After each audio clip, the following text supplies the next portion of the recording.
kali ini balik lagi bersama aku, Arul. Aku Almer. Dan itu narator kita yang biasa dikenal Pak Purkon atau biasa dipanggil Pak Puy. Jadi di sini kita pengen nanya-nanya ke Pak Puy nih, Pak Puy. Ya, apa nih? Kan sebelum kita lanjut ke topik yang lebih dalam gitu Pak Puy, aku pengen tahu gitu, Pak Puy itu pernah kayak SD di mana, kuliah di mana, jadi apa sih kayak perjalanan pendidikan Pak Puy gitu. Boleh. Perkenalkan, nama saya Muhammad Furkon Nugraha. Untuk apa dulu? Lahir di Bogor tahun 1997. Kemudian pendidikan ya, saya alhamdulillah setelah mencapai sarjana S1. Untuk SD-nya di SD Ciampea masuk 1, kemudian SMP-nya SMP Negeri 1 Ciampea, lalu SMA-nya SMA 10 Bogor, kemudian kuliah di Universitas Negeri Jakarta, prodinya pendidikan sosiologi. Bapak tuh kira-kira udah berapa tahun ya Pak jadi guru? Udah dari dulu jadi guru itu, kalau guru di sekolah itu sebenarnya dimulai dari 2019 untuk yang di SMA 10. Tapi sebelum itu 6 bulan sebelum 2019 itu tahun 2018 pernah PKM atau magang ajar selama 6 bulan di SMA 12 Jakarta. Kemudian untuk mengajar di lembaga formal di Bimbel itu sudah dari tahun 2018 juga, jadi sekitar 2018 sampai 2024. Jadi kalau hitungan dari 2018 sampai 2000 sekarang 7 tahun lah. Nih kan Pak, selama 7 tahun pasti Bapak kayak banyak murid-murid yang bermacam-macam lah Pak. Banyak.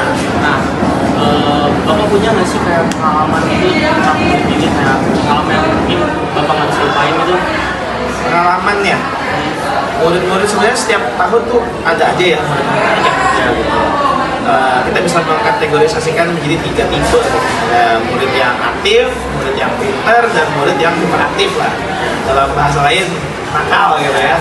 Tapi nakal bukan hanya sekedar dia nakal, tapi mungkin dia terlalu banyak energi sehingga dia bisa dibilang banyak geraknya, sehingga dibilang kalau kita labeling sebagai anak nakal gitu. Tapi saya bisa sebut sebagai anak hiperaktif. Setiap tahun pasti saya menemui setiap angkatan pasti ada anak yang bandel, betul ya, hiperaktif, anak yang aktif atau anak yang pintar gitu ya. Jadi sebenarnya setiap angkatan pasti punya yang spesial gitu. Kalau yang tidak bisa saya lupakan, sebenarnya hampir semua angkatan tuh berarti gitu, berkesan, karena setiap angkatan pasti punya ciri khas masing-masing, punya kepribadian masing-masing, punya sesuatu karakteristik yang mungkin beda dari angkatan lain. Ada angkatan yang ambis banget gitu ya, ada satu angkatan yang semuanya tuh mager semuanya, ada aja gitu ya.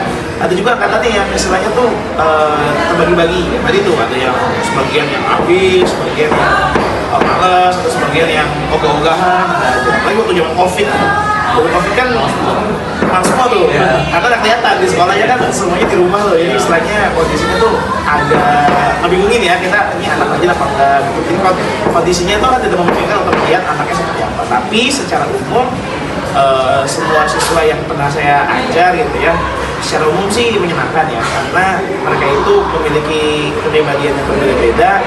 Dari kepribadian berbeda itu saya juga jadi belajar gitu, bagaimana caranya untuk menghadapi mereka dan bisa bergabung atau bisa relate dengan mereka, karena saya lebih suka ngajar dengan masuk ke dalam kehidupan mereka gitu. Jadi pengen ngerti mereka gitu ya Pak? Iya, jadi dengan itu saya bisa mengerti nih kondisinya. Oh, dia lagi sedih, dia lagi senang, dia lagi ambisius, dia lagi kurang motivasi. Jadi bisa saya treat, oh dia kurang motivasi, oh dia kurang semangat nih, jadi saya semangatin dia gitu. Jadi setiap orang pasti unik, makanya kalau mau ngomongin siswa apa yang paling penting, sebenarnya semua siswa unik, semua siswa punya ciri khas masing-masing yang mungkin jadi kesan untuk saya.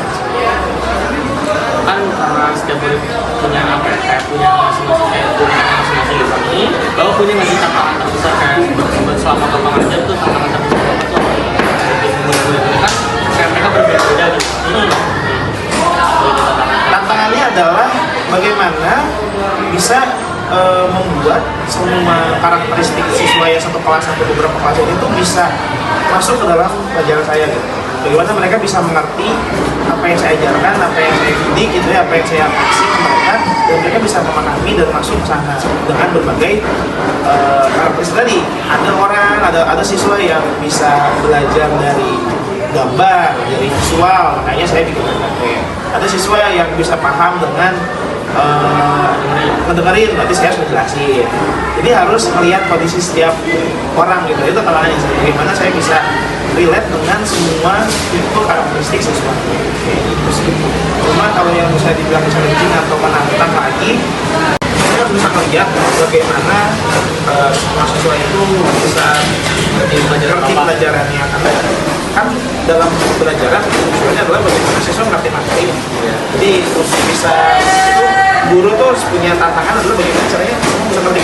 Makanya saya suka bikin game, suka bikin tantangan, suka bikin berbagai macam cara biar anak tuh semuanya kena gitu, bisa kebagian dan bisa dapat materinya.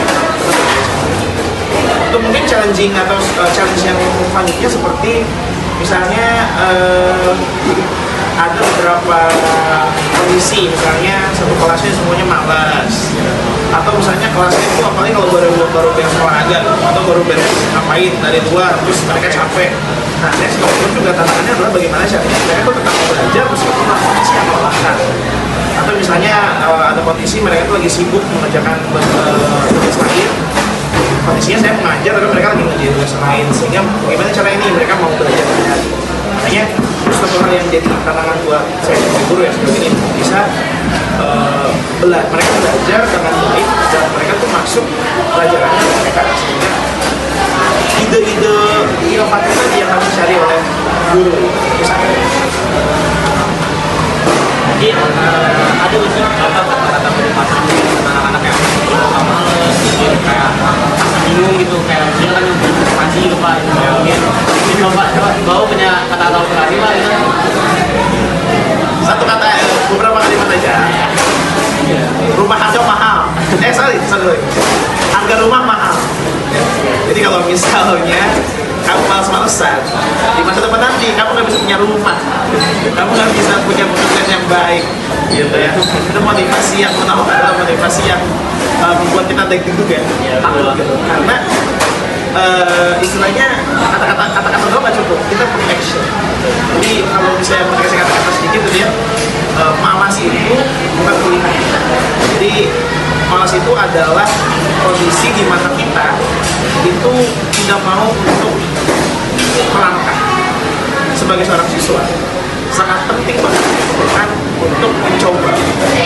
Dalam hal ini malas itu tidak akan membantu kamu bisa mencoba, karena malas adalah musuh dari mencoba.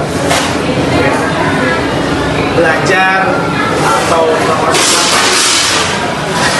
itu tuh perlu dicoba. Gagal pasti. Coba lagi. Orang malas karena dia tak gagal, makanya dia mau ngelakuin. Daripada gua ngelakuin tak gagal, berarti gua harus ngelakuin. Itu yang salah. Kalau bisa melakukan sesuatu, mau belajar sesuatu, memang harus gagal dulu, harus gagal dulu. Biar bisa berhasil. Karena kalau kita nggak pernah gagal, kita nggak tahu caranya berhasil. Betul aja.